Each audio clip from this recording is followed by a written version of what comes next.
Greetings and salutations, everybody. Welcome to the John Campia YouTube channel. I'm, of course, John Campia, and this is our special companion video. Now, we do companion videos almost every day because on the John Campia Show and on Open Mic, we take a lot of live questions. Most of the times, we don't have time to get to all the live questions, but I want to make sure you guys know that if you send in a live question, it gets answered, so we make these companion videos. And this is going to be a long one. I'm just going to warn you because these companion videos go all the way back to Sunday. The reason being is because I tried to record a companion video the other night.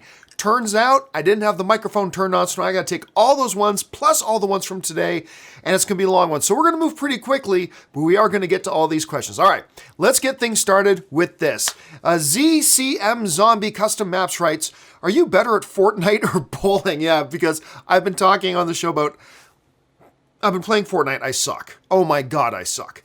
And I also very much suck at bowling.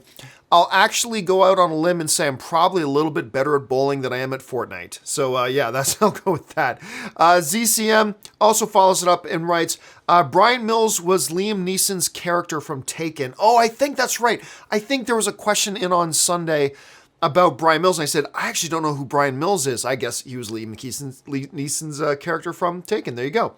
Thanks for following up on that. Let's see. Thunder Knight 19 writes, your thoughts on Thea's reduced role on Arrow, where actually it's not a reduced role. She's gone. The actress who plays Thea, who's been around since season 1 of Arrow, that's Oliver's sister.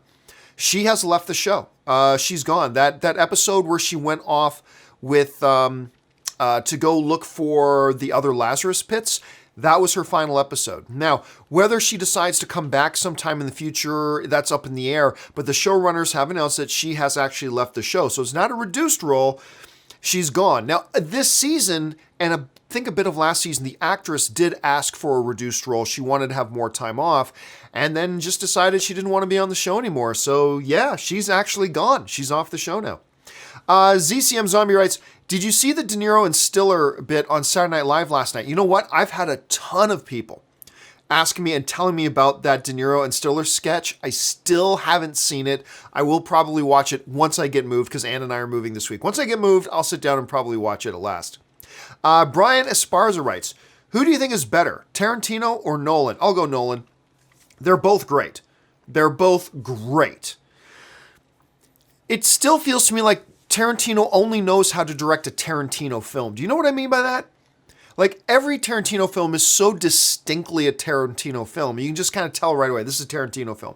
Because it feels like he only knows how to do one kind of film. And he does them awesome. Like, awesome. They're great. Whereas Nolan, he can do very different types of films and do them with great excellence and all that kind of stuff. So, I love them both, but I'll definitely go Nolan on that. Julian Mitchell writes, rewatch Bryan Cranston Trumbo, so good. My question, how does the script selling process work in Hollywood nowadays? Well, I mean, I'm not a script seller, so I can only tell you, first of all, Trumbo is awesome. But first and foremost, a lot of people always ask me, John, I have a script. How can I get the studio to read it? The answer is you can't. The first thing you got to do, and it's the most impossible thing to do, but you got to get a literary agent. Because studios and companies, they work with agents. So you got to get a literary agent. And that's about that. Then from there, a different process can take hold and take root. But again, you know, I've optioned like one script in my life. So I am by no means any kind of an expert at that. But yeah, the first step for anybody is you got to get an agent. You can't just say, hey, John, can you give me the email address for this guy? I want to send them a script. They won't take it. They won't take it. So you got to get a literary agent. So, and that's a different, how you get a literary agent is a whole nother adventure on top of that. Celtic LJB writes, would you like to thank whichever one of my fellow campers that recommended Into the Badlands. Awesome show. And no kidding. And I want to thank everybody who recommended that I start watching Into the Badlands. I love it. I've blown through the first 2 seasons. I'm now waiting anxiously for episodes. Who knew Nick Frost could be a kung fu master in a show? And yet there's Nick Frost. And by the way, I had no idea Nick Frost was in the show. So I'm watching it and I'm like, is that Nick Frost? Like, season 2 starts, is that Nick Frost? And he's a Kung Fu Master Abbott. I mean, who would have known? But yes, thank you to everybody who recommended I start watching Into the Badlands. It's awesome. I'm absolutely loving that show. Phenomenal GQ writes, met Milo at Comic-Con last weekend. I think you're probably talking about Milo Ventimiglia. I don't know which Comic-Con you're talking about, though. Met Milo at Comic-Con last weekend. Amazing guy.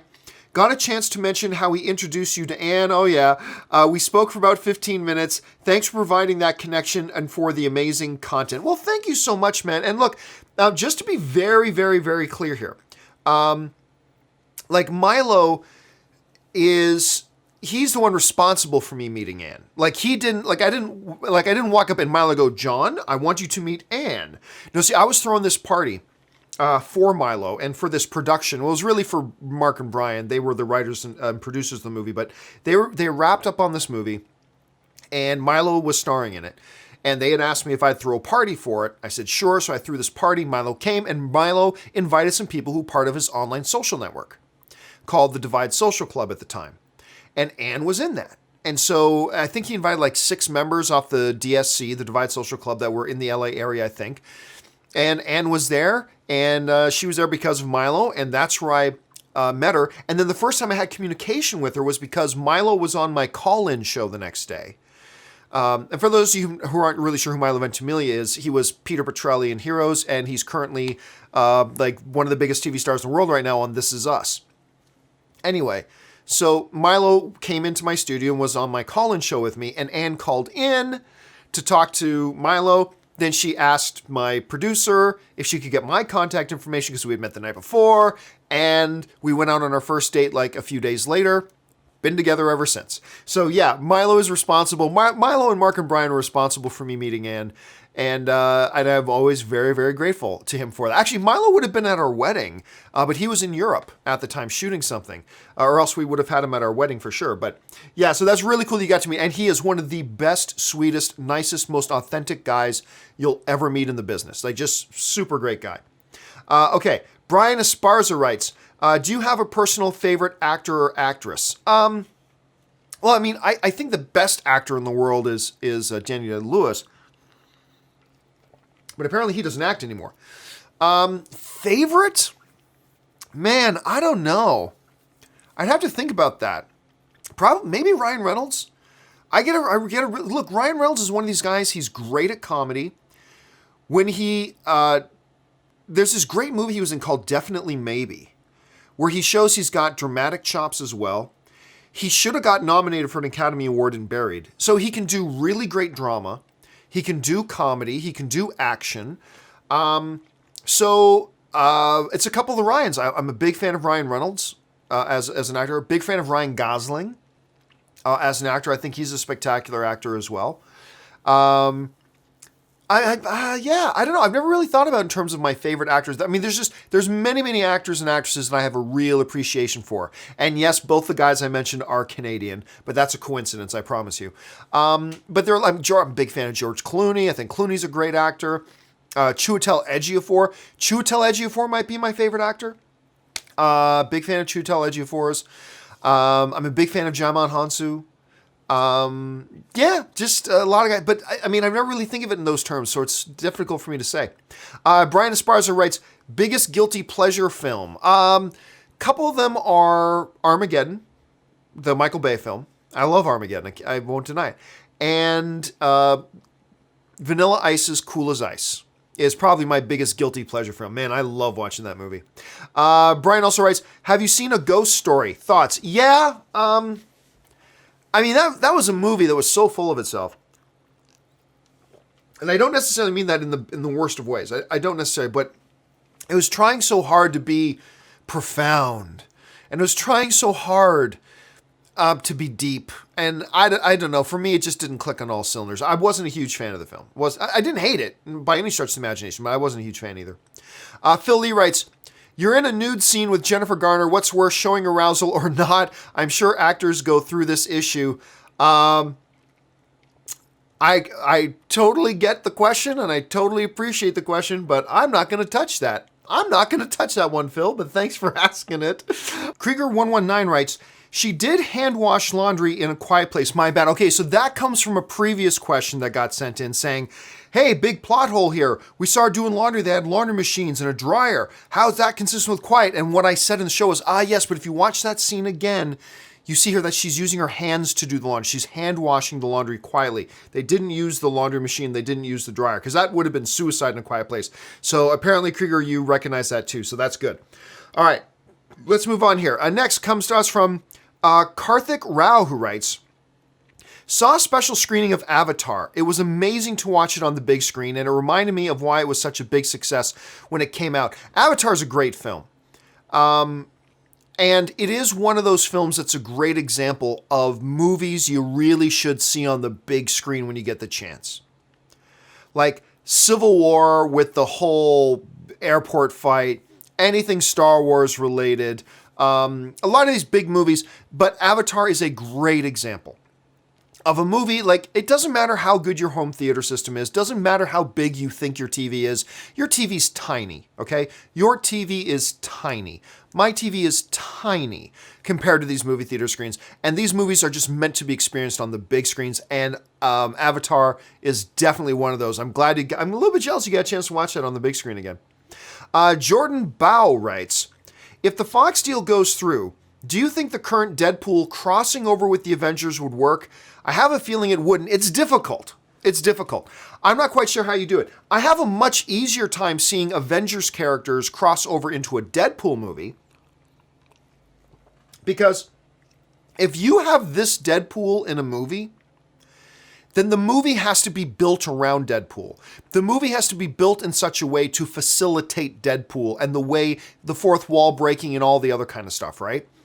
What you can't do is just take Deadpool, I think, and drop him in a different movie that has a different set of rules.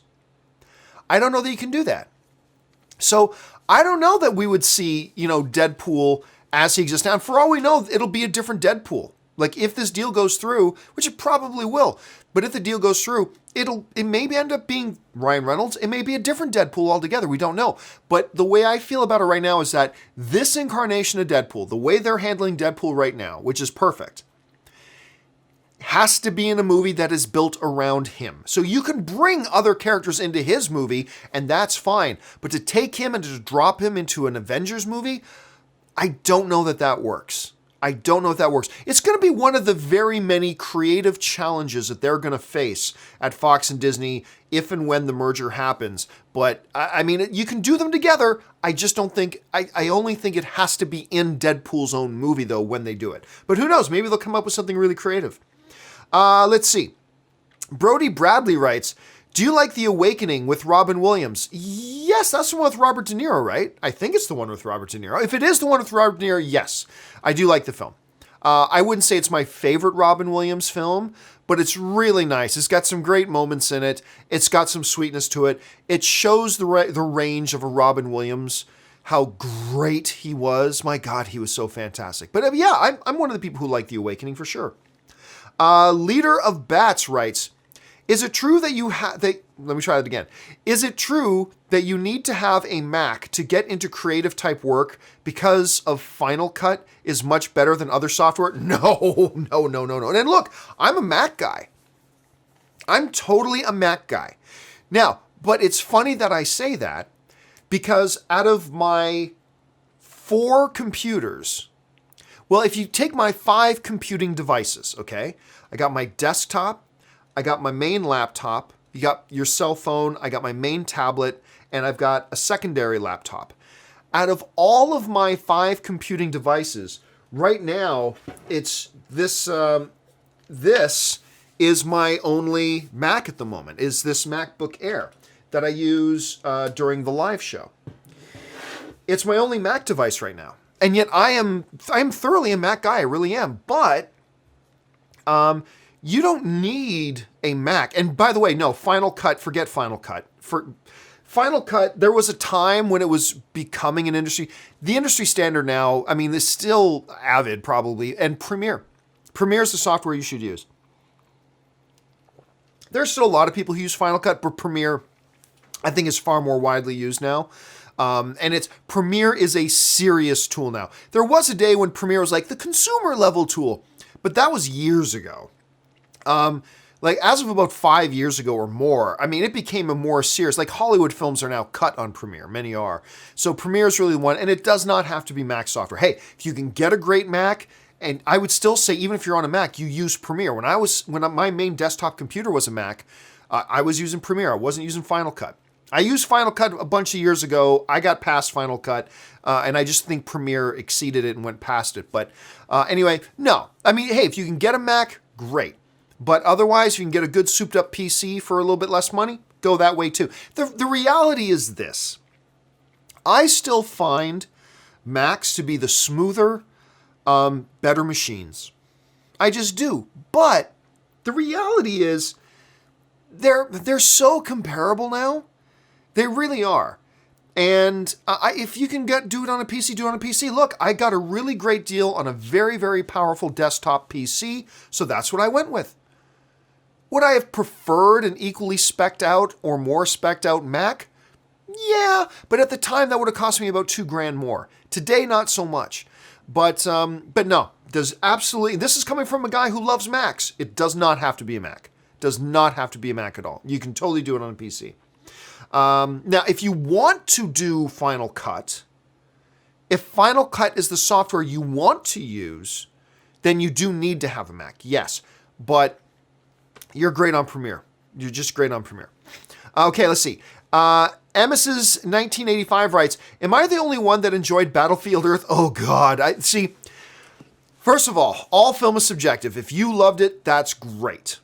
To me, I have the unholy trinity of the 3 worst wide-release Hollywood films of all time. They are, in no particular order, Highlander Part 2, Catwoman, and Battlefield Earth. Those, I believe, are the 3 absolute worst wide-release major Hollywood films ever released upon humanity. I still remember, you guys, if you've watched me for a while, you might have heard me tell this story. I remember the first time I saw Battlefield Earth. We were all excited to see it because I was working in visual effects at the time. And a big new sci-fi visual effects extravaganza. We're all very excited to see it. And I was living in Saskatoon, Saskatchewan, Canada at the time. And I remember we went into the theater and watched it packed. Theater was packed. It was opening day, packed theater, right? The movie plays and it ends and nobody moved. Like the credits started to roll and nobody moved. It's like everybody was like deer caught in headlights. Like, what the fuck just happened? What did we just watch? But anyway, it's dead quiet as the credits start to roll. It's quiet for about 5 seconds. And then out of nowhere, you just hear this one guy sitting up near the front yell out, "What the hell was that?" And the whole theater erupted in laughter. So look, do not feel bad if you like Battlefield Earth. All film is subjective. That's great. But I have yet to come across anybody that you are the first person I've talked to that said they like it. And you shouldn't be ashamed of that. If you like it, you like it. That's the subjectivity of film. But my God, yeah, to me, it's one of the 3 worst films ever made. Lawrence RBE writes, what movies that you feel are on Shawshank Redemption level that have come out from 2016 to date? I ask because SR is a movie I can watch over and over. I have no idea what movie you're talking about when you say SR. Remember, guys, please, if you use acronyms, don't just assume people are going to know what you're talking about. I have no idea what SR is. So anyway, what movies have come out since 2016 that are on Shawshank level? None. The answer is none. None movies. No movies since 2016 are on Shawshank Redemption level. None. Now, of course, you're talking to a guy who Shawshank Redemption is in my top 10, probably my top 5 greatest films of all time. No film has come out since 2016 that's on that list. None. So yeah, that is my answer. My answer is none. For you, there may be, and that's great, but for me, nothing. Nothing has come close to Shawshank Redemption. Even a lot longer than that. Okay, Hector Jeter writes, you know what grinds my gears? I'm in Vegas. Our AMC, by the way, you have a great AMC theater there. Our AMC has 1 Dolby Prime screen, Love Prime, 1 IMAX screen, and the rest of the screens are non-reserve seating. Again, it's the dark ages. There are still a lot of theaters out there that continue to live in the dark ages without having, pre-assigned seating. It's the dark ages. It's ass backwards thinking. However, have hope. Because I remember the AMC Burbank 16 right up the street from me. It was non-assigned seating. And then the Prime came along, and it had a Prime and an IMAX, and they put assigned seating for Prime and IMAX. And then a little bit later after that, they rolled out assigned seating for all the rest of the theaters. So, if they follow that same pattern, which it's an AMC theater, I suspect that you probably won't have to put up with this ass backwards dark ages bullshit of non-assigned seating in your theater. You probably won't have to put up with that for much longer. If it's following the same pattern that my AMC over here had, they'll probably roll it out pretty soon. So don't worry about it. It's probably coming. And I'm going to be in Vegas. You know what? I'm probably going Thursday night. I'm probably going to go to that AMC theater in Vegas because I'm going to be in Vegas the night that Avengers Infinity War opens. I'm going to be in Vegas at CinemaCon. Now, I will have already seen the film because I'm going to see it on Monday, 6 days or 5 days, depending on when you're watching this. I'm going to see it on Monday at the world premiere, but then I'm going to get my tickets for Thursday, and I'll probably be at your AMC theater on that Thursday night. So if you guys are in Vegas and you're around the AMC theater that night and you see me, make sure you come up and say hi. I would love to say hi to you guys. All right, next one. Chris Martin writes, I ordered my Emperor Palpatine Return of the Jedi hot toy. Oh, and I'm drooling in envy. I am drooling in envy. Again, I don't allow myself to buy too many of these things. I've got like 4 or 5 of them around. That's it. Because the dangerous thing is, like, I thought I'd buy 1 or 2 pops just because I came across a couple of pops that were supernatural. They're Sam, Dean, and Castiel. Like, I'm going to buy these. I like them. And everybody else is buying pops. I'll buy a couple of these. It started an addiction. And now I have like over 100 of them. So, and I cannot let myself, because that's one thing. Because these things, you can get these things for $12 or $10. You cannot let yourself get into that with these ones here, like Jarrell here. You can't get into those because they cost like $250 to $300 a shot. So I can't allow myself to get into that, but I'm super jealous that you're getting that Emperor one. Okay, maybe one name writes, why did the Ewoks decide to eat Luke, Han, and Chewie, but they made Leia Tree Princess? Well, that's probably because Leia saved Wicket. I think Wicket, because remember, Wicket was like, when he first saw her, but then they befriended. She kind of saves him, like when the stormtroopers are around. He probably perceived it that she helped save him, took her back to the thing, said, this person saved me. Like, this person is really nice and great. Not so much with the other ones. The other ones, your dinner. So, hey, who's to know the Ewok sociological arc structure of things? Who's to say? But yeah, I've always just kind of interpreted that as, Leia fed and helped save Wicket. Wicket took her back to the village and said, she's cool. Just that simple. The rest of them were just meat on a stick. The number Thor writes, will we see Rey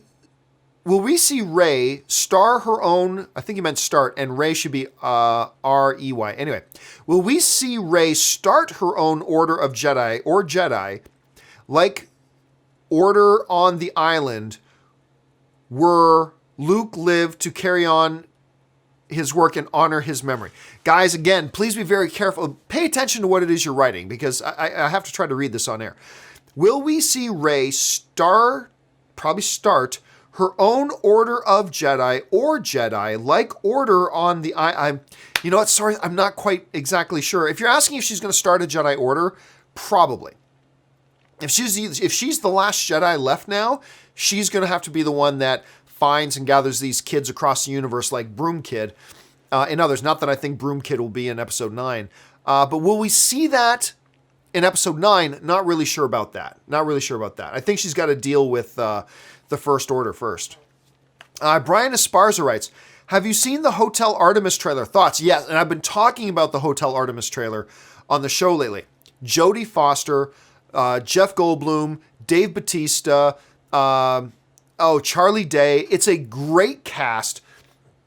It's a lot like, it feels a little bit like John Wick's Hotel Continental, except it's called Hotel Artemis. And instead of a hotel where assassins can go and do business in John Wick, it's a underground hospital for criminals who get wounded. You have to have memberships, like expensive memberships, and then they have rules that govern the place, much like the Hotel Continental and John Wick.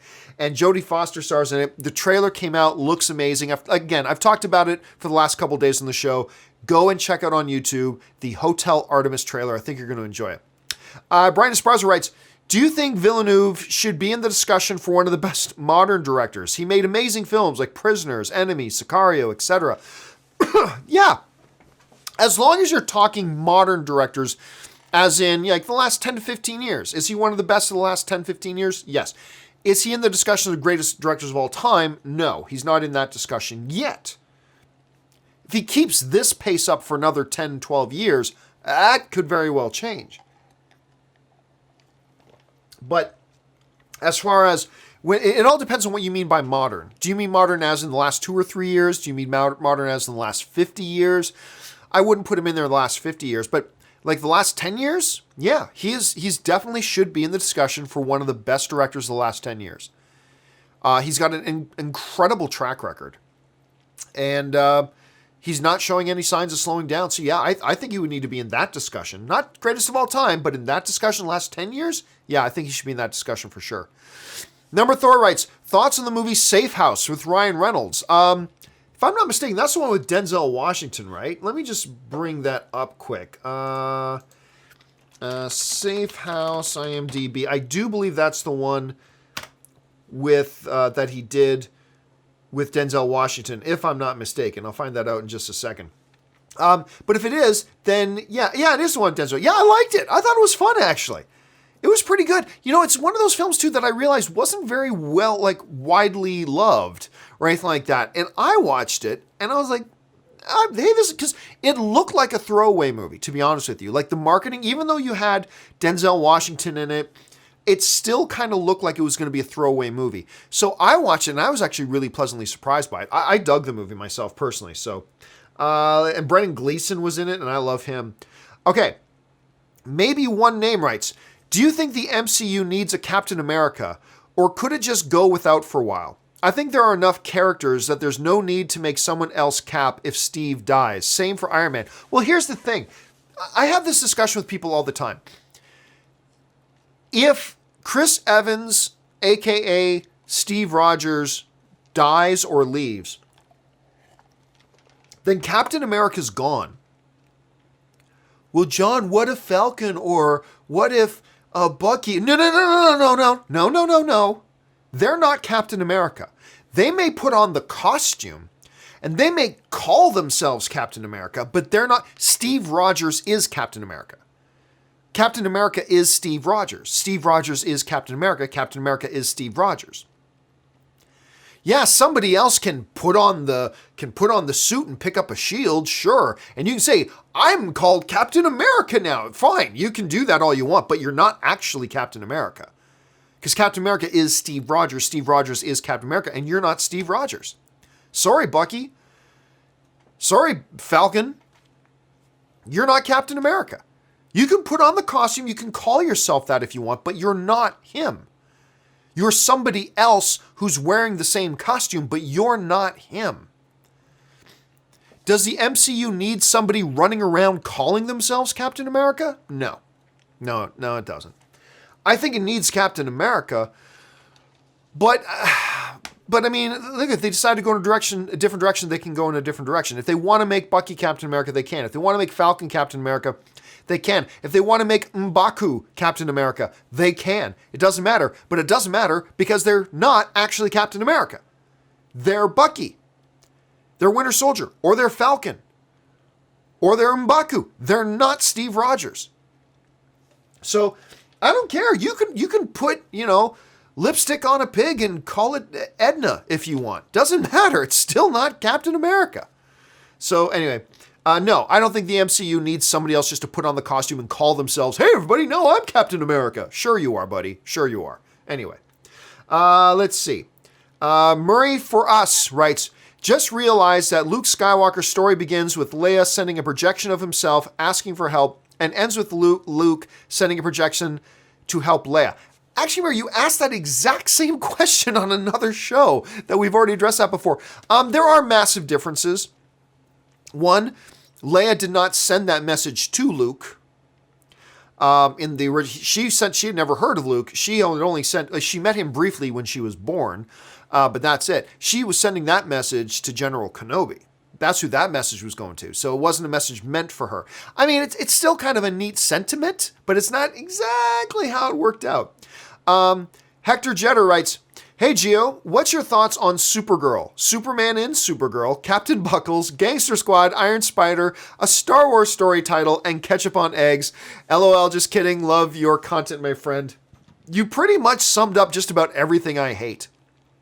You pretty much just captured everything I hate all in one glorious statement, you son of a bitch. So thanks for putting that in there. Hector follows that up with, "What is your favorite movie speeches that gives you the feels?" Mine is pretty much every speech in Lord of the Rings. Yeah, there's some really good and pretty good ones in Lord of the Rings. Still one of the best, though, regardless of whatever drama, off-camera drama has happened since, Mel Gibson in Braveheart.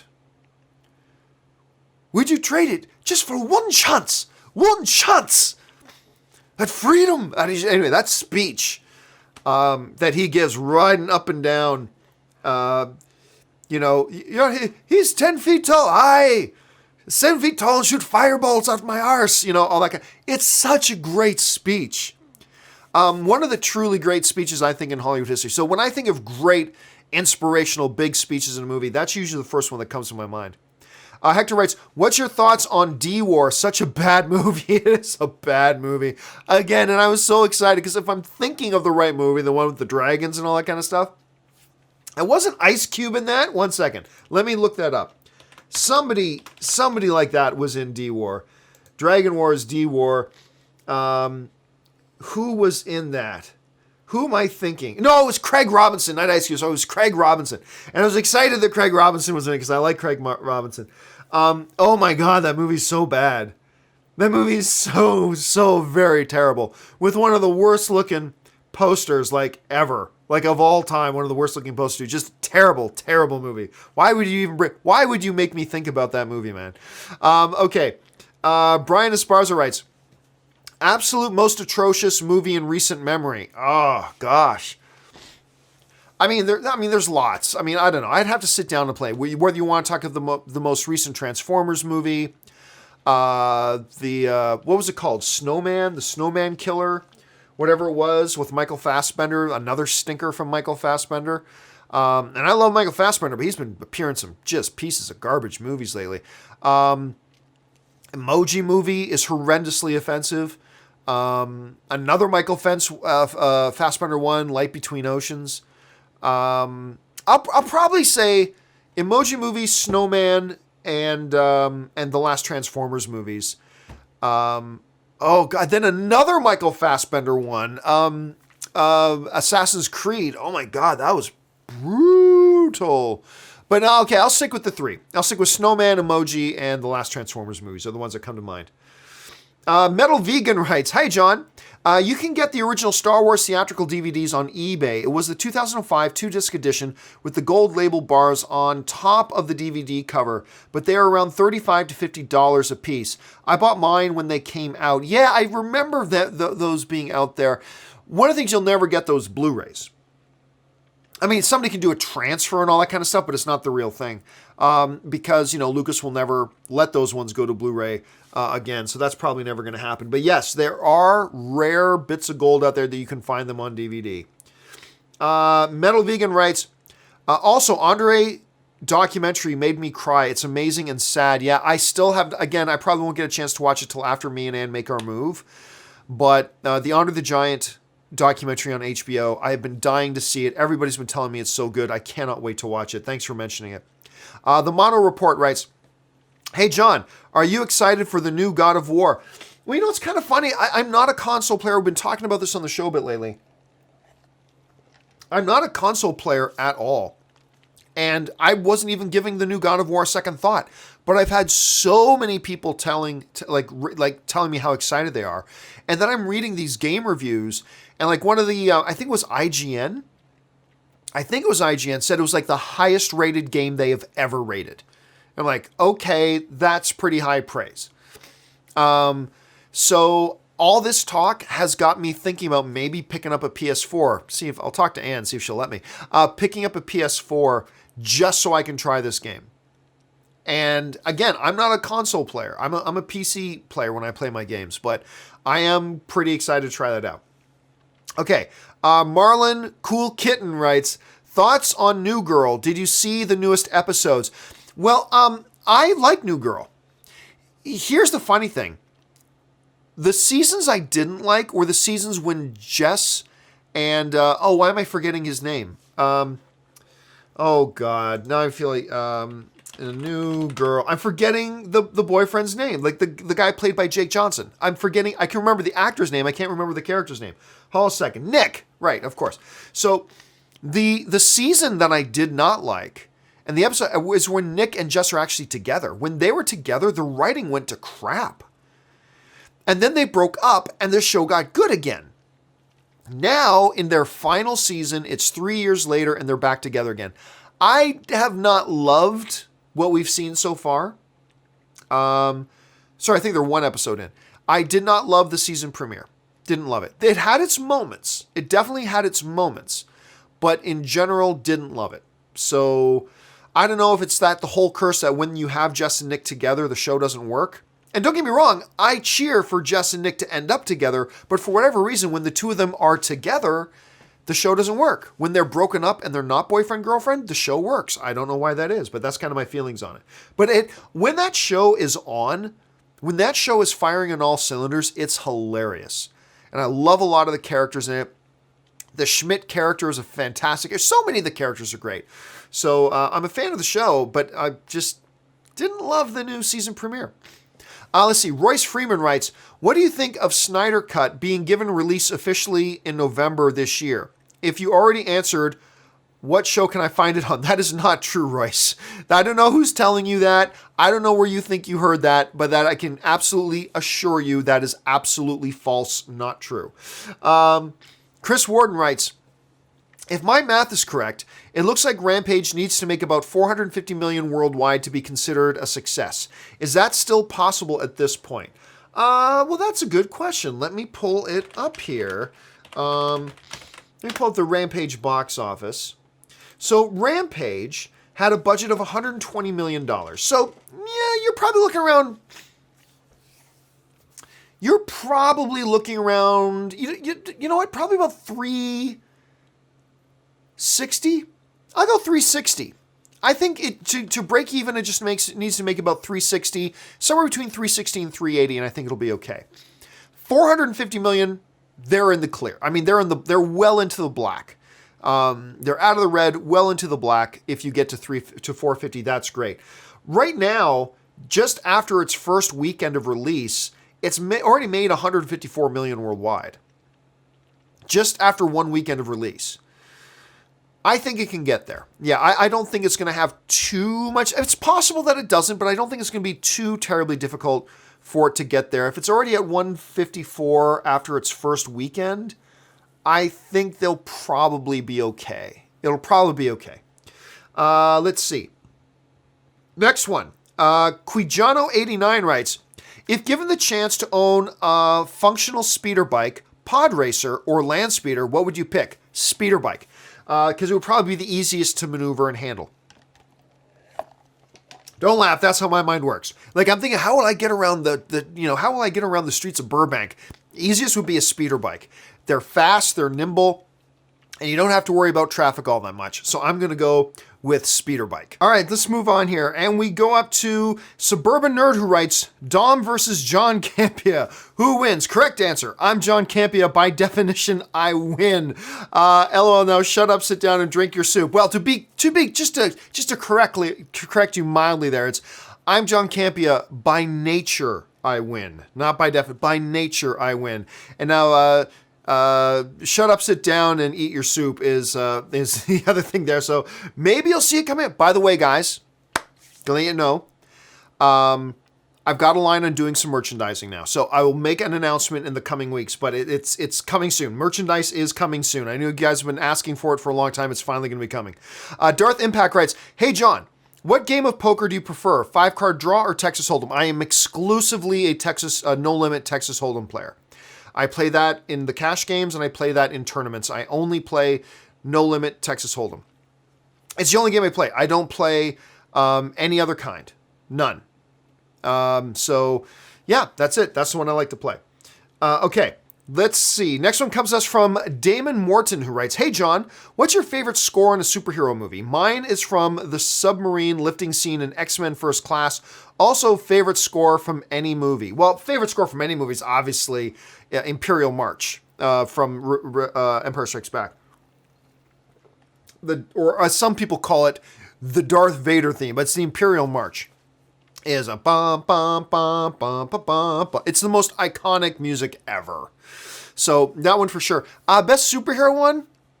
It's a toss-up between just straight up John Williams' Superman theme or Hans Zimmerman's Superman theme. They're both insanely great, and I love them both. And both get your blood pumping. So those ones that usually come to mind the most for me. Nick Smith writes, "Do you consider the TV shows part of the MCU canon?" No. No, I don't, because they don't treat them as such. I mean, you can make a bigger argument for Agents of S.H.I.E.L.D., but even then, nothing. What happens in the movies does affect the TV show. What happens in the TV show has no effect on the movies. So, no, I don't consider them. Again, you can make an argument for Agents of S.H.I.E.L.D., but with Daredevil, Punisher, Luke Cage, Jessica Jones, Iron Fist, the Defenders, whatever. No, absolutely not. They treat them far too separate to really seriously consider that they're part of canon with each other. Damon Morton writes, "Also, it's well known a good score can make a good movie great, but what's an example of a bad score in a movie?" Oh, I don't know. I honestly, I don't pay terrible attention to scores except for when they really stand out to me as great. I don't keep track of scores that I think are bad, per se. It's something I would have to actually sit down and think about for a while. It's not something I can answer off the top of my head, Damon. Sorry about that. I can't. But I've got this friend, Dorina, and you've probably seen if you follow me on social media, you've probably seen some pictures of me and her. But Dorina, she is a score junkie, like a total junkie on movie scores. And I wish I had her here right now because she would be able to give you like 5,000 answers off the top of her head for sure. D. Walters writes, "Hey, John, I can't seem to find to the Internet Movie Database page for JCWGL. John Campea. Oh, World's Greatest Lover. That's right. John Campea, World's Greatest Lover. Really looking forward to that movie. What gives, man? By the way, love the new schedule." Well, thank you so much for the comment on the new schedule. That's right. I made a joke the other day about if Spielberg wanted to make this documentary called John Campea, World's Greatest Lover, and Scorsese wanted to make a biopic on me called John Campea, World's Greatest Guy, or something like that. It was just silly. So I'm glad you remember that. Thank you. And thank you for talking about the new schedule. For those of you who aren't aware, we have changed up the schedule a little bit. All we've done, because we used to have the John Campea show at 8:30 in the morning and open mic at 2 p.m. We have swapped those.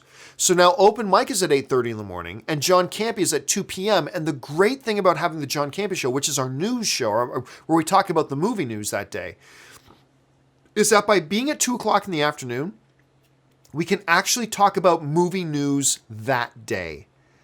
When we have a movie news show in the morning, what you're really doing is talking about yesterday's movie news. And that's fine. I had done it that way for a long time. For years, that's how I did it. But I've always kind of wanted to do it in such a way that I could talk about today's movie news. And that meant doing it a little bit later in the afternoon. So I changed up the schedule a little bit. We're going to try it like this for a few weeks, see how it goes. And so far, it's going pretty good. And clearly, you like it, D, so I appreciate the comment. We'll see how well it goes over with everybody else. Sam Speaks writes, "Just wanted to say thank you for making me happy on my darkest days and getting me through some long-ass work shifts. Also, I'm seeing Infinity War 3 times opening day. Keep up the great work." Well, first of all, Sam, thank you so much. It's an honor and a privilege for somebody like me that you would even watch my show. So I thank you. Thank you very much. And I'm also very envious of you. Damn, I got something in my eye. I'm also very envious of you. How did you manage to score 3 sets of tickets for opening day? That is crazy, but good on you, man. I hope you have a great time. Mr. President writes, "If you're pressed for time, start Supernatural at season 4. I agree. If you're pressed for time, start season 4. This comes on the heels of somebody asking the other day, it's like, hey, I hear you talking about Supernatural all the time. I want to start watching it, but oh my God, it's like 13 seasons. Where do I start? If I don't want to start from season 1, where should I start? My feeling is start from season 1. There's no rush. Who cares if it takes you 2 or 3 years to binge? Then take 2 or 3 years to binge. But if you really want to cut some time off, I kind of agree with Mr. President. I wouldn't start any later than season 4. If you really wanted to, you could go start at season 5, but I honestly wouldn't start much later than that. But again, my recommendation would be season 1. If you really want to cut out a couple seasons, then season 4 wouldn't be a bad option.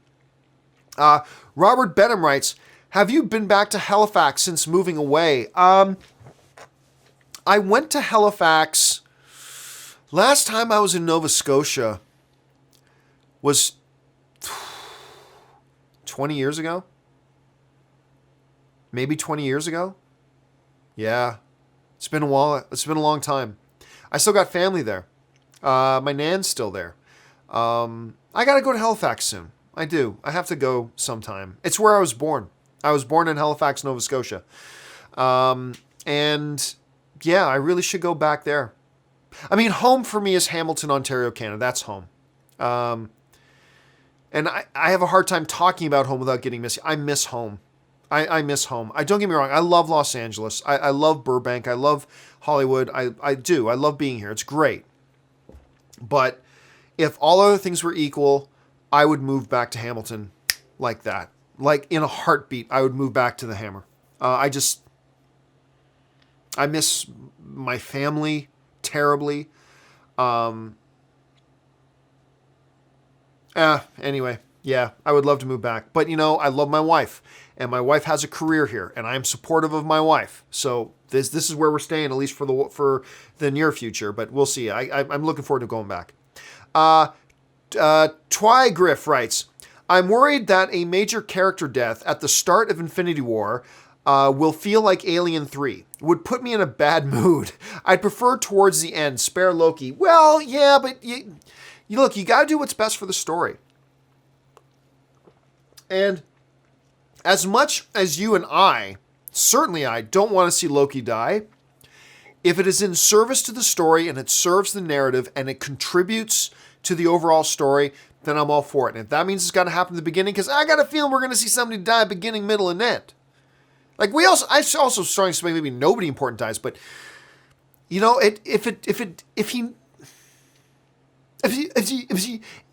the story will benefit best from Loki dying at the beginning, then have him die at the beginning, and make it be for a purpose and for a reason. And if they do that, I'll be okay. But yeah, man, I'm not looking forward to an MCU without Loki. I'm not looking forward to that. History Soup writes, Indy really based on Heston's Secret of the Incas. Oh, that's a deep cut. Well, listen, so there's this movie, not a very good one, called Secret of the Incas. I believe it was like 1954, 1955, 1956, something like that. And look, if you read up on like Indiana Jones lore, you'll find that, yeah, no, it's not just perceived. Secret of the Incas was one of the influences. But it's not that it was based on it. To the best of my knowledge, it was not based on it. But it's much like Lucasfilm or George Lucas and Star Wars. There's about a dozen different things that he drew inspiration from, that kind of inspired Star Wars. But there's not one thing that Star Wars was based on this. No, it wasn't. There's about a dozen or more influences to him. And I think the same is true of Indiana Jones. It's certainly not based on Secret of the Incas, but Secret of the Incas, they acknowledge it. That was one of the influences. Again, it's not a great movie, but it is one of the influences. Inferno writes, Sup, man, big fan from Sweden. Oh, thank you so much, dude. I'm about to graduate high school. Congratulations, that's awesome. And want to continue my studies in the U.S. Any suggestions on schools for someone that wants to end up being a Hollywood director? Keep up the great work. Well, as someone who didn't go to school for Hollywood directing or anything like that, I mean, talking about George Lucas, USC, the USC Film School is probably the school to go to. Now, again, I'm not in those circles, so I'm not really sure. I didn't go to school for that. I've taken courses and stuff, but I didn't go to school for that. I think UCLA also has a pretty good one. But yeah, I think probably the best one. Now, there's probably many. The Vancouver Film School. Vancouver has a brilliant film school. But probably like the most prestigious one, if you can get it, from what I understand anyway, is the USC, University of Southern California, the USC Film School. That's probably the one you want to look at. And congratulations on graduating high school, dude. All right, Sam Speaks writes, forgot to mention, I turned 21 last week and went to my first ever IMAX screening, Rampage. Fun movie, even better experience. Visuals were stunning. I'm glad you had a good time, man. That is awesome. Again, Rampage, if you guys saw my review, dumb movie. Gonna be forgotten, before the year's over. Most people will forget it. But you know what? For an afternoon at the movies, it's pretty fun. It's a pretty fun afternoon at the movies. And I can imagine, I didn't see mine on an IMAX screening. I'm sure with the big giant monsters and everything, it probably would have looked pretty sweet. So I'm glad you had that experience, man. I'm glad you had a good time. All right, ZCM Zombie writes, thoughts on the movie The Mission with Robert De Niro? I actually think I really like that movie. I watched that one when I was younger, provided it's the right movie I'm thinking about. Just let me double check here. But that movie came out in like 84. I want to say 84. Let me just double check here. No, 86. Came out in 86. And Jeremy Irons was in that one with him. And I just remember liking that one. Now, I was much younger at the time. I don't even know if I was in high school yet. But I remember liking it. But you know what? Now that I think about it, I probably haven't seen it in a good 20 years. But yeah, off the top of my head, I believe I actually liked it quite a bit. ZCM also follows up. Do you think there's a sense of conformity in the movie fan? Do you think there's a sense of conformity in the movie fan base community? Oh no. If there was a sense of conformity, then you wouldn't get people trolling each other and all the vicious backbiting battles and fights and poisonous, cancerous kind of shit that we see in there. So, conformity? No. I don't think so. Not to any, certainly not to any kind of identifiable kind of degree. Again, if there was, it's almost like the movie fan community probably could use a little bit of conformity. Like just a little bit of conformity, just to get out some of the venom toxic nature in it sometimes. But no, I don't think there's a sense of conformity. And I could be wrong. Maybe other people do sense it. I personally don't right now, but who knows?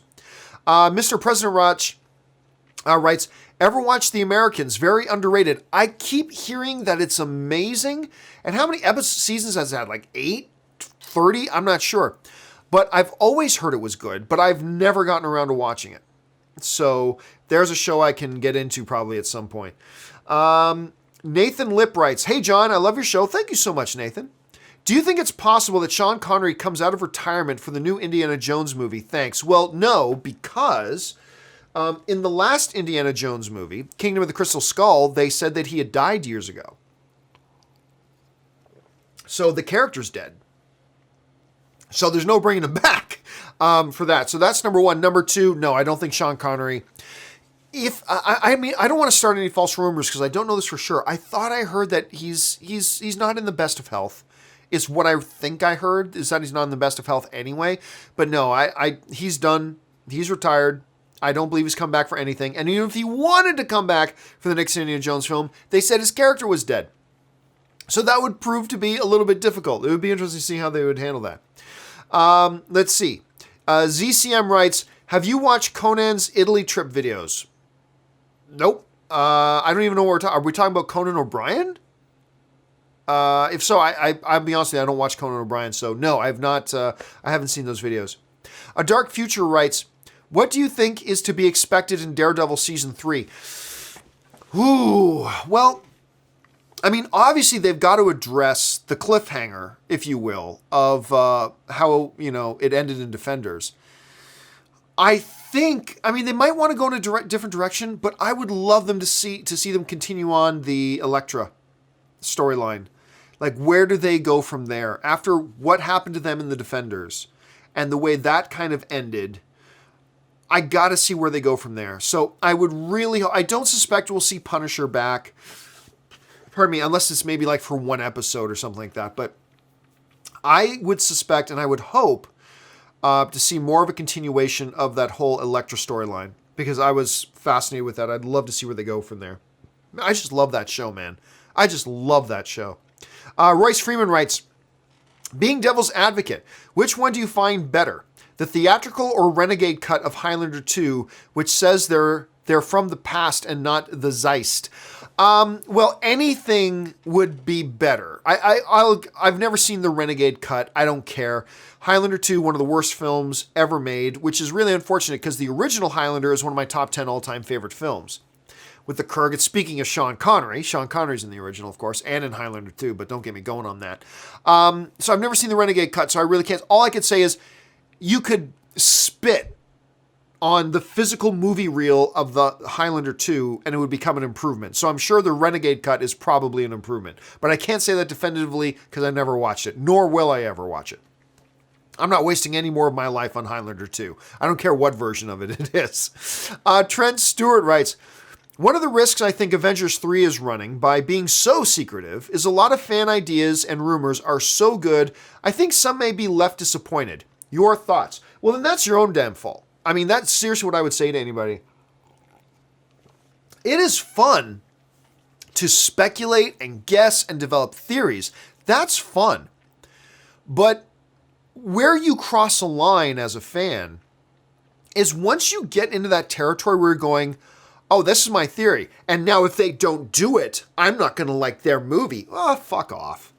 Like, that's where fans become petulant little children, is at that point. It's fun to theorize, have ideas, and all that. You guys heard me, like, I want to see Luke Skywalker schooling some fools with a lightsaber, blah, blah, blah. But when the movie then comes, you got to separate yourself from that and just go in and take in the movie for what it is. Too many film fans today are entitled little babies, where it's, you got to do what I want you to do or else I'm not going to like your movie. Like you're like the movie owes it to you to do what you think they should do? Oh, okay, yeah, because that's what everybody else wants to see is what you want to see. It's fun to have all that stuff and to speculate and guess and develop theories. But as film fans, what we've got to do is take that stuff and leave it outside when we go into the movie. And what we're seeing, a lot of the toxicity in a lot of fandom today, whether it's in DC or Star Wars or even MCU, whatever, is a lot of crying from a lot of babies. And don't get me wrong, if somebody watches any of those, a DC or Marvel or Star Wars movie, and they don't like what they see just because they don't like it, that's perfectly fine. That's healthy. That's film fandom. That's the subjectivity of film. But what we are seeing, though, is a lot of babies. And when you get to the heart of it, it's like, oh, you're just crying because they didn't do what you wanted them to do. That is toxic. And that's something that people need to get over and get past. So for the most part, though, look, you could get that with any big movie coming out. You run that risk with any big movie coming out. When people have expectations and what they want and specific expectations about, I want to see Han Solo do this. And I've seen lots of statements there. They better have a scene where Iron Man does this, or else what? Or else what? They better do this, or else what? Or else what? You're going to cry? I mean, so again, that's the thing. Look, again, let me reemphasize. I am the king of wanting to speculate and have theories and guesses and talk about what I'd love to see and all that kind of stuff. But you can't let it cross a line to a point where you feel like you're entitled, that they're supposed to do what you're theorizing. And that what you're theorizing is the only way it should happen. You got to be able to, you can't cross that line. And I think for the most part, fans will be okay. But no, I fully expect there will be some petulant little children out there who whine and stomp their feet and cry themselves to sleep when the person they thought was going to die in Infinity War doesn't die. Or the person they thought that was going to live in Infinity War ends up dying or whatever. And that's just too bad. Because really, just ultimately, you're ruining it for yourself at that point. Go watch the movie. Hate the movie on its own merits. Love the movie on its own merits. Just don't judge it according to what your preconceived notions of what it should have done are. And I think that just would make it a lot better of an experience for you. Ethan Canistra writes, over under 25% that Fox Disney deal does not happen. I'll take the under on that. I think it's the pretty good odds. I think it's pretty damn good odds that the deal goes through. If you'd set the over under at like 7% that it doesn't happen, maybe I take the over at 7%, but at 25%, I'll take the under. I think there is a greater than 75% chance that this deal does get finalized. It's not a certainty, it's not a lock, but I think it's likely enough that I would take the over 75% that it is going to happen, under 25% that it won't. So I feel comfortable with that. ZCM writes, Bob Ross versus Mr. Rogers in a boxing match. Hey, man, I think Mr. Rogers looked like he grew up in a neighborhood, man. What's the short form of neighborhood? Hood. Yep, I'll take Rogers. There's no way you walk around in a zip-up cardigan and not be able to put some bitches down who come up to you and get in your face. Like some dude, like, hey, okay, like Ed comes walking up. Hey, what's the zip-up cardigan? Boom! Mr. Rogers bitches him right there. Like, so yeah, you don't get away with stuff like that in Mr. Rogers' neighborhood. So I'll take Mr. Rogers. Mixed Tees writes, how about that new Lost in Space Netflix series? Well, I put up a review for it. If you just look on my main YouTube channel, go to reviews, you'll see my Netflix series review there. It's pretty good. It's okay. Let me say that. It's okay. It's worth checking out. I certainly didn't think it was very good. I certainly didn't think it was great. Nothing we haven't seen before. There are some really cool things they do, some things they really drop the ball on. But overall, I think it's okay. And I think it's worth checking out. And I would recommend people do watch it. Just adjust your expectations. Don't get your expectations too high or anything like that. All right. And the next question comes to us from Suburban Nerd, who writes, oh, you like the John Campea Show? Guess what? It's a remake, everybody. It was called The Movie Vlog. I think you're probably thinking of The Movie Blog, and you're right. The John Campea Show is just a remake of The Movie Blog. If you meant to say Movie Blog, then that's a deep cut. That's going back to my origins in getting involved in film punditry. Adamus95 writes, also got Meg this year. Thanks for answering, dude. I can't remember what your original question was, Adamus. I'm sorry about that. But yes, you're right. We've got Meg this year. That is coming. Shut up, Meg. Dren Chin writes, if you have time, please have a look at Hong Kong movie Overheard 2. Stars Daniel Wu from Tomb Raider. Love the plot and would like to hear your thoughts. Overheard 2. Let me try this for a second. Overheard 2. Apparently there's an Overheard 3. Look at that. There's an Overheard 3. Overheard 2 was from 2011. Oh, with Michelle Ye was in it. Okay, that's cool. All right, you know what? I've not heard of this film franchise before, but there's a 1, 2, and a 3. Was there a 4? I don't know if there was or not. But thanks for bringing that to my attention, Dren. Appreciate that. I'd never even heard of that franchise before. Number Thor writes, I have a dream of a WWE movie in the vein of Expendables, where the wrestlers all fight like terrorists. I think you mean like they fight terrorists or the mob or some in to save WrestleMania or something. It would be awful, but so fun with great action. No, number Thor, all films subjective. I can tell you right now, that's an absolutely horrible, horrible idea. Take that idea and burn it with fire. So burn it with fire. Kill it with fire. That is not a movie they should ever make. Don't ever put those ideas into filmmakers' heads. Because you know some filmmakers watch this show. Please do not put those ideas in their head. Holland Love writes, hey, John, if you won Powerball, if you don't buy ticks, it was a gift, for $500 million, would you fly around and beat up trolls a la Jay and Silent Bob Strike Back? No, I'm good. Look, trolls are an unfortunate part of the film fan community. That's just trolls. They exist. They are what they are. But, you know, I'm just more than happy loving my life. Oh, but the idea of winning $500 million, wouldn't that be great? Shreyas Srivastav writes, will Thor's vision in Age of Ultron pay off in Infinity War? I think it was Ragnarok. It wasn't a great tie-in, but I think Thor's vision was Ragnarok. I think that's what the tie-in was to Thor Ragnarok. Maybe I'm wrong about that, but that's how I interpreted it at any rate, was it was a tie-in to Thor Ragnarok. Kick It to the King writes, Justice League opening weekend at $94 million. If Punisher wasn't on the same weekend, would Justice League have made $6 million more? Avengers 2 failed to hit 200 because of Pac versus Floyd fight. First of all, I reject that. I do not believe that for a second. I know that's the commonly accepted thing that, oh, Avengers Age of Ultron just didn't do this because of the Pacquiao-Floyd. No, I do not accept that at all. There is always something going on in the world on any given day or weekend. I do not accept that the only reason Avengers Infinity War didn't make that much was because of the Floyd Mayweather and Pacquiao fight. I do not accept that. I don't accept that at all. And that's cool if you believe that, and that's cool if other people believe that. That's fine. I'm not poo-pooing on that at all. I'm saying I don't accept that whatsoever. And no, I don't think Punisher really had that big of an impact. Because it's on Netflix. They could watch it anytime they wanted. So were there some people that decided to stay home that weekend to watch Punisher? Sure. $6 million worth of people? I have a hard time believing that. But who knows? I mean, maybe an analytics company will come out and say, no, we did a study and it's really this much. Maybe that's the case. I just don't think it was $6 million worth of people. R.O. Olson writes, saw Hotel Artemis trailer, beautiful and dope cast. Well, we talked about that a little bit earlier in this episode too. Absolutely. Looks amazing. Fantastic cast. Really an eclectic collection of cast members. And it looks kind of low budget, which I dig for something like this. Jeff Goldblum looks amazing in it. I'm very excited about this film. Very excited about it. Great example of a trailer getting you excited for a movie.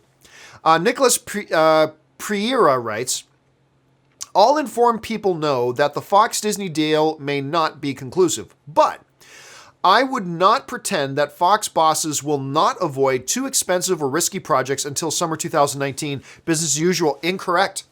Absolutely incorrect, Nicholas. We did a story actually just a couple weeks ago on the John Campea show where, I mean, it actually looks like the Fox executives are actually going into overdrive right now.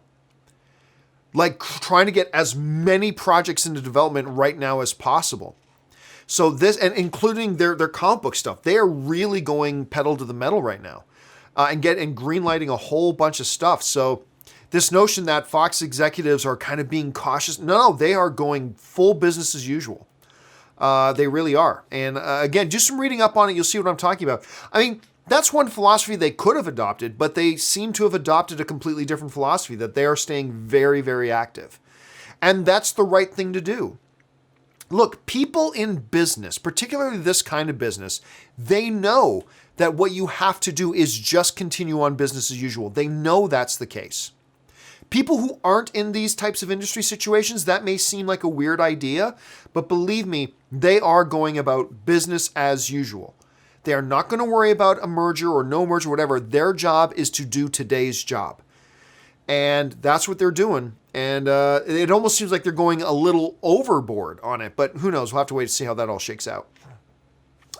SD Outdoors 022 writes, your favorite hockey team, well, that's the Toronto Maple Leafs, wins the Stanley Cup, but you can never watch Star Wars or MCU ever again when you do it. Yep. I have been waiting literally my entire lifetime for the Toronto Maple Leafs to just get to the Stanley Cup finals. They have not been to the Stanley Cup. They've not even been to the finals in my lifetime. All right? Wrap your head around that. The Toronto Maple Leafs. So, yeah, I would do it. I would trade it. Just to have it happen once in my lifetime. Just once in my lifetime, I would trade that. Yes, I would. Matthew Correra writes, hey, John, how about my Miami Heat last night? Wade shut those 76er fans up. Well, okay, first of all, Wade had a great night. Scored 28 points, looked like Dwayne Wade of old. He looked great. Don't get too excited about shutting those. Look, the 76ers are going to win this series. All right? They're just the better team than Miami is right now. And that's fine. Many years the Miami team has been much better than the Philadelphia team. This happens to be one of the years are different. Philadelphia is going to win this series. But it was a great performance by Dwayne Wade. Something to give the fans to cheer about. So yeah, good on him. Good on, and congratulations. Snapped like a 17-game winning streak. 76ers had a 17-game winning streak going into that game. Snapped the streak, so good on them. Let's see. Riri Terrifi writes, best fuck yeah moment, Bomir's heroic death. Well, I mean, I need to sit here for a half hour and try to think of all those moments, but you have definitely raised a great moment. That Boromir's death, that great redemption, redeeming himself by saving them, like standing defiantly against all the Orcords with like 20 arrows in him. I'm getting goosebumps thinking about it. Fantastic scene. Tasty Dash writes, still upset Doctor Strange was ignored for its incredible sound design and sound mixing. One of the best sounding movies of 2016, yet no nominations, because there were just other films that did it better. I mean, that's the thing. That's why the Oscars are so hard to... It doesn't matter if you do a great job. There were 5 others that did it better. And so it doesn't matter how great you were. It doesn't matter if you were one of the greatest of all time. If that year there were 5 others that were better, then you're not getting a nomination. That's just why winning an Academy Award or even being nominated for an Academy Award is so difficult and so worthy. So, hey, look, yes, Doctor Strange had great sound design. It did. But I never once thought, I can't remember who all the nominees were off the top of my head, but I never once thought when the nominees were mentioned, oh, wow, that movie didn't deserve to be in there instead of Doctor Strange. I never once thought that. So it's difficult. But hey, man, I've got my movies too. I got my movies like, I can't believe this movie didn't get nominated for cinematography. We've all got them. It's one of the great things to talk about and debate and discuss around the Oscars. So another reason why I love the Oscars, it creates great opportunities for discussion and debate and arguments. It's great. I love it. But I'm going to disagree with you on this one. I thought the sound design of Doctor Strange was great, and I really loved the movie, but I did not think it deserved an Academy Award nomination, not when you compared it to the other nominees that it was up against. But that's just my opinion. Number Thor writes, what happened to the Hansel and Gretel Witch Hunter sequel? Yeah, there was talk, despite the fact, hold on a second, and Gretel Witch Hunters box off. Okay, so that Jeremy Renner and, what's the girl's name? I'm trying to remember the girl's name. I can't remember her name. Gemma Arterton, who is just, she was great. I loved her in that. And I thought Jeremy Renner was really good. Hansel and Gretel Witch Hunter, which came out in 2013. Okay. Terrible movie, but I had some fun with it. It also had some fun to it as well. The problem was, it was pretty much panned. Now, the movie was only made for like $50 million. And it made close to 300. Let me get the final number here. Hold on a second. Not so close to 300. 226. Made $226 million. On a $50 million budget, good enough that it at least broke even. Broke even, maybe even made a little bit of money. But it was so panned that I think... Look, it made enough money that you could have the discussion. And they did. They talked about, maybe we do another one. And there were some talks about it. And they had the actors under contract. So if they wanted to do another one, they had Jeremy Renner under contract. They could do it again. But the problem is, the critical and the fan response to it was not great. And it probably left them with cooler heads thinking, you know what? Yeah, this one made enough money that we could do another one. But the reception was so bad, we should probably expect that the next one would make less. And is that something we should move forward on? You know what? If I'm not mistaken, you know who one of the main producers of the film was? Because I was at the world premiere. I was at the world premiere for Hansel and Gretel Witch Hunters. And it was a Paramount film. And I remember walking down the aisle, right beside me was Will Ferrell. And somebody mentioned, yeah, he's the producer of the film. I'm like, what? Will Ferrell was the producer of Hansel and Gretel Witch Hunter.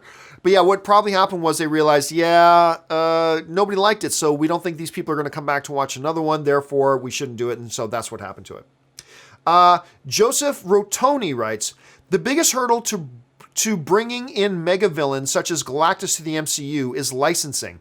Licensing with Universal to get Dominic Toretto to fight him. Yeah. So that's been the big topic, right? Around the John Campia shows lately is that Dominic Toretto beats everybody. So if you're going to have the Galactus, then you got to make a deal with Universal because clearly the only person that could stop Galactus is Dominic Toretto from Fast and Furious. He's the only guy that could stop him. You'd have to figure out a way to get him in licensing. Devontae Swing writes, after watching the final battle scene of The Last Jedi, could you honestly say that Luke Skywalker is the most powerful Jedi we've ever seen? Oh, I think without question. Without question. I contend that what Luke was able to do in that final sequence of The Last Jedi was the single greatest display of force power we have ever seen in any of the movies. In any of the movies, we have never seen a display of force power like that and what he was able to do. So, I will say, I will agree with you. Yes, that's what I will say. Tao Miss Yusuf writes, damn, this latest Lucifer episode might be my favorite. Still haven't watched it. Shh. I gotta wait till Ann is here. 'Cause that's one of the shows. Ann and I have lots of shows that we can each watch on our own. That's fine. But we got just a couple that we make sure we watch together. Lucifer is one of them, and we haven't had a chance to sit down together and watch it yet. So shh. But see, now you got my hopes all excited for it.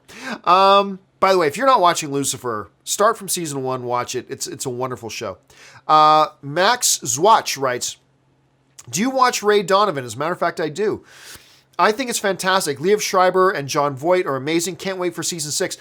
I have really liked the show, but I'm going to tell you what, I was not a big fan of season 5. Was not a big fan of season 5 at all.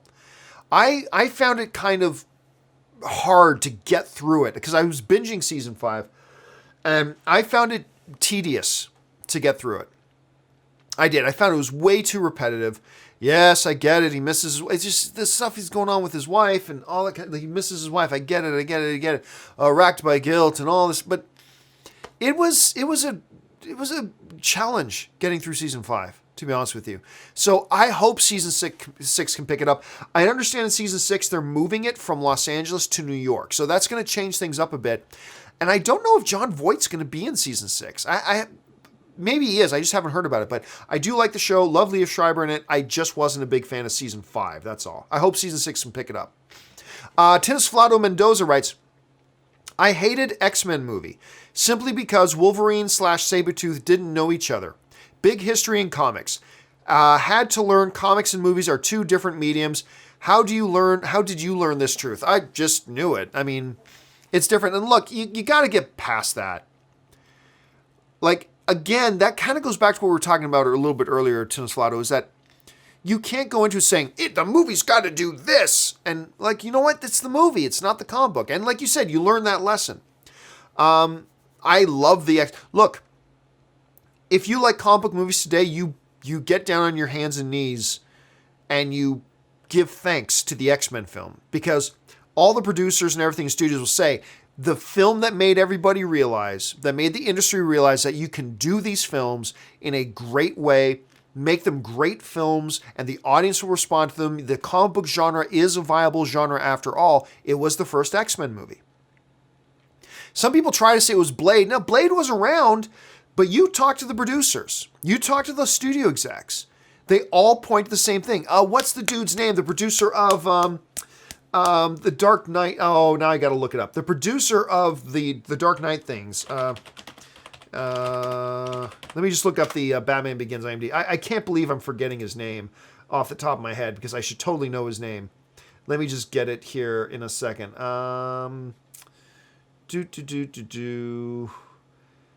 Oh gosh, I'm sorry guys. This is inexcusable that I'm taking this long to do this. Where is the name? Charles Roven. That's his name. Charles Roven. I remember this great interview with Charles Roven once, talking specifically about that. The first X-Men movie represented a shift in the thinking in Hollywood studios of what you can do with comic book movies. It was X-Men, that X-Men movie that did it. Then X-Men 2 came out, and X-Men 2 for the longest time for me was the greatest comic book movie ever. Not anymore, but for the longest time, X-Men 2, X2 was the best comic book movie ever. But yeah, you get down on your hands and knees, and if you like comic book movies today, it's all because of that X-Men film. Anyway, you're right. It is an important lesson everybody needs to learn. The movies are not the comic books. They are based on the comic books, but they are not the comic books. They will do what is best for the movie. And you got to be able to get your head around that if you're going to appreciate it. Because guess what? Days of Future Past ain't anything like Days of Future Past. Civil War was nothing like the Civil War comic book storyline. Ultron was nothing like the Age of Ultron comic book storyline. So you got to be able to wrap your head around that and then go in and just appreciate it. So it sounds like it's a lesson that you learn, but sometimes it can be a hard lesson to learn for sure. Santez Henderson writes, What if theaters did a subscription service for customers rather than relying on MoviePass to bring people back to the theaters? Well, it is something they should look at, but they also have to do it in such a way that's financially viable. Because here's the thing. Movie theaters, and this is why everybody in the industry is saying MoviePass is not going to last. They simply are not going to be able to make enough money to survive. You can't sell a $10 a month subscription service and each customer costs you $50, $60, $70, $100, $150 a month, depending on who the person is, right? You can't survive on that model. Everybody in the film industry is saying the same thing. MoviePass cannot last. And you say, well, why don't the movie theaters do it? Because the movie theaters would go under like that. You can't get people paying $10 a month who then come out and watch 7 or 8 movies a month. You know, it's financially unviable. I think I just made up a word, but it's not viable. Let's put it that way. It just wouldn't work. Would not work. It's not like Netflix where you can, charge $12 a month. Yes, but you can have 10 million subscribers for your one service. My one AMC Burbank theater up the street can't handle having, 50,000 members because they can't fit them in the theaters. I mean, it's just not a model that will survive. Now, that being said, you do get who is it? Is it Cinemark? Cinemark is introducing their own subscription service. And the way it is you spend X number of dollars a month, and then you get one free ticket, plus your next ticket is only, you can buy then more tickets later on for the rest of the month for only $7 a month for each ticket you buy. Now, that saves you like $5 per ticket that you buy. Plus you get a discount on popcorn and soda and all that kind of stuff. So it's actually a really good system. It's not a $10 a month movie passing, but guess what, folks? Enjoy it while it lasts, because it's not going to last forever. It's going to go away at some point because they cannot survive like this. And we'll have to see what happens. But yes, theaters should look at something like this, but it would have to be a totally different pricing structure. They can't do it. They can't survive if they do it at $10 a month. They'll go under. It's one of those things where they put it out for $10 a month. The more people that sign up for it, the worse for them it'll be. So it's going to have to be a different kind of model. But Cinemark is trying out something. Let's see if it works. I hope it does. Tinnis Flatter writes, did you know when you record a video, you need to turn on the mic for audio? By the way, good luck with the move. Moving sucks. Moving does suck. And you're right. Again, he's making mention of the fact that I tried to do, this is a very long installment of the companion video, because I tried to do a companion video the other day and I forgot to turn the mic on by the time I realized it was too late. So now I'm having to do all the shows from Sunday through all the shows on Tuesday and taking all the questions I didn't ask for Sunday, Monday, and Tuesday and put them all in one video. And that's why this video has been so long. Let's see here. Elam Rem writes, shouldn't the Hulkbuster be the Thanos Buster in Infinity War? Well, they can't be because they didn't know Thanos was coming. It would take a long time to build such armor. Thanos didn't give them a whole lot of heads up. So that's why they're going with the Hulkbuster armor. Sam Fisher writes, I love Adam. Well, we were talking on the John Campia show earlier that Adam Tickets is doing this new service where you can actually use Adam Tickets app to buy your movie tickets, but then you can also use it to buy your concession food in advance, and then your concession order is waiting for you when you get to the theater. I'm very excited about this. Where it interests me is if there is a separate counter where pre-ordered food is waiting for you, so you can just walk right up and grab it. Where I'm not interested in it is if I still have to get in line and stand in line for 15 minutes just to get to the front to get my food, then what's the point of ordering it in advance? You know what I'm saying? So I got to wait to see how it turns out. But a lot of people seem to like the Adam Ticket service. Chris Martin writes, hey, John, I'm considering getting the Galaxy S9 Plus phone. It supposedly has Dolby Atmos sound. Debating this or the Note 8 thoughts. Well, I use the Note 8. I am in love with the Note 8. And I'm one of these guys, I don't buy a new phone every year. Like my last phone was the Note 5. And I was very happy with the Note 5. So I kept it. I didn't buy a new phone until the Note 8 came out. I'm in love with this phone. I have not used the S9. so I can't really speak to it. S9 versus Note 8, not really sure. All I can tell you is that the Note 8 is fabulous. I don't know anything. I mean, look, no matter, they can call it Dolby Atmos sound. It's not going to be the same sound you get in a movie theater, that's for sure. But hey, I'm sure it's a great phone. But again, I can't speak to it. I can only speak to the Note 8, which I absolutely adore. Let's see here. Uchiha Obito writes, if Heimdall sees every soul in the universe, why didn't he warn Odin about the scheming Thanos to protect the 9 realms? Well, I don't think he sees everybody at once. I think he has to look at somebody. Heimdall isn't omniscient, right? I don't think he can sit there and he sees everybody all at once. I think he can see everywhere, but he's got to look somewhere. Also, it might be a little bit of Jedi and Sith thing going on. I'm just theorizing here. There might be a little bit of Jedi Sith where Thanos is somebody that you can't see. Could be that as well. So I don't know. Maybe it'll come up in the movie. Maybe Heimdall will say something in the movie. Who knows? We'll have to just wait and see. Murray for Us writes, had a terrible experience with Adam twice at 2 different Regal theaters. No special lines or staff to guide me. Had to wait on regular line to get my food. Well, that goes right to exactly what we're talking about. And see, that sucks. If that's the case in theaters, that if you pre-order the food, you still got to get there and still stand in line as if you hadn't pre-ordered your food, then I don't see what the point is. Because what turns me off more than anything else is when I walk into a theater and I see a massive line at the concession stand. Because then I'm like, screw that. I'm going. If you can't be bothered to hire enough people to keep these lines at a reasonable size, don't get me wrong, I understand we're going to stand in line. But when each line is like 20 people deep, come on. Like, I'm not going to buy your popcorn then, so I'm just going to go into the theater and say, screw it. They have to work on that. Now, if they come up with a system where I can pre-order my concessions and there's just a counter there where your order is going to be waiting for you, I'll be all over that. I will be all over that. All right. Next one comes to us from Anthony Cullen, who writes, the first 2 were amazing. So hyped for Dragon 3. Yeah, we talked on John Campia's show the other day that How to Train Your Dragon 3 is now got an official title. It's coming, I believe the release date is March 2019, and I believe the official title is How to Train Your Dragon, The Hidden World. Not to be confused with Jurassic World, Jurassic Park, The Lost World. It's How to Train Your Dragon, The Hidden World. And you're right, I love the first 2. The first 2 were so surprisingly good. They're wonderful. I cannot wait to see How to Train Your Dragon 3. Was supposed to originally come out in 2016, got pushed all the way back 3 years to 2019. Here's hoping the wait was worth it.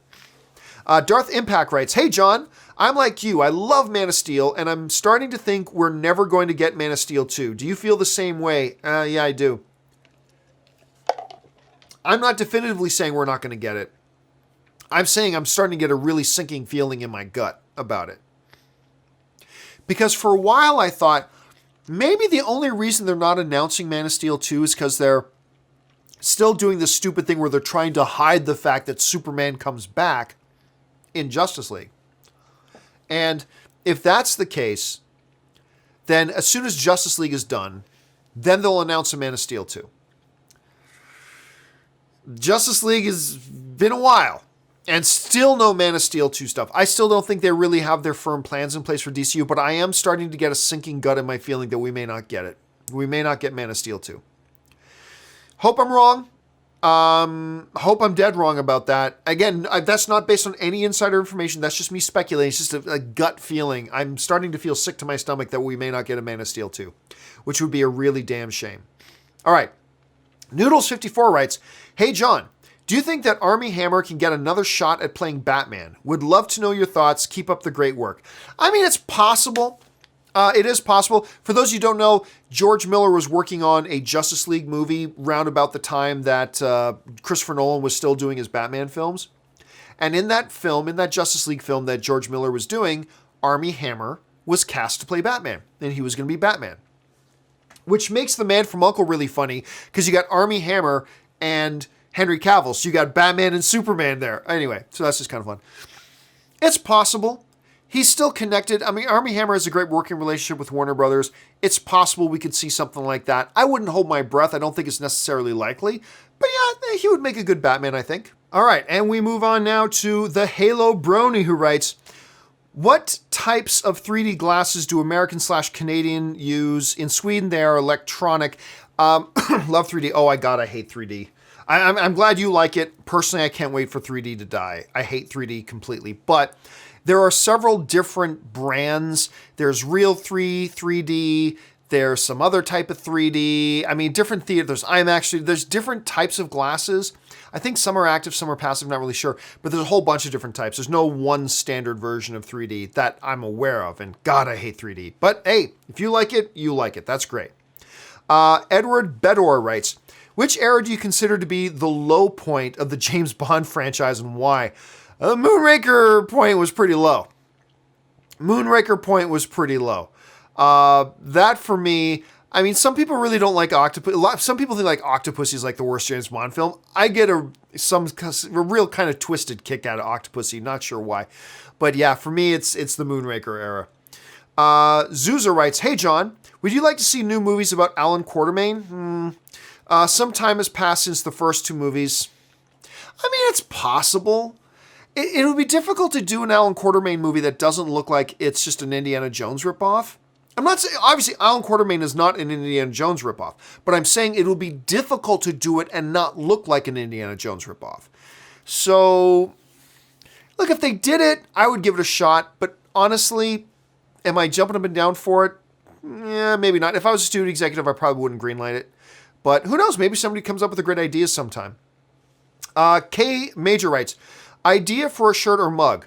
Where the fuck is Chewie's medal? Almost died laughing when you blurted that out. I mean, hey man, that is a thought that has been in my head since a kid.